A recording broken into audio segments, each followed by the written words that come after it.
Empleyado ng Cagayan City Airport sa Isabela inaresto matapos umanong mag-bomb joke.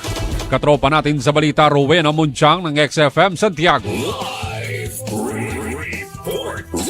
Inaresto ang isang empleyado ng Cagayan City Airport dito sa lalawigan ng Isabela matapos umano itong magbiro tungkol sa pagkakaroon ng bomba sa loob ng kanyang sasakyan. Batay sa ulat ng Philippine National Police Aviation Security Group, papasok pa lamang sa paliparan ng suspek nang umano'y sabihin nito na may bomba sa likurang compartment ng kanyang sasakyan. Dahil dito, agad na pinatupad ng mga security personnel ng paliparan katuwang ang PNP Explosive Ordnance Disposal at K9 Unit ang Standard Aviation Security Protocols upang tiyakin ang kaligtasan sa lugar. Sa isinagawang inspeksyon, walang natagpo ang anumang pampasabog sa sasakyan ng suspek kaya nakumpirmang walang katotohanan ang kanyang pahayag. Sa kabila nito, inaresto pa rin ang suspek at naharap sa kasong paglabag sa Presidential Decree No. 1727 o ang Anti-Bomb Joke Law. Pinaalalahanan naman ng mga otoridad ang publiko na iwasan ang pagbibiro tungkol sa bomba dahil maaari itong magdulot ng takot, pangamba at pagkaantala sa pagpapatupad ng mga hakbang sa seguridad. Mula rito sa 104.9 XFM Santiago para sa nagkakaisang Pilipino para sa Pilipinas, ito si Katropang Rowena Munchang, XFM News.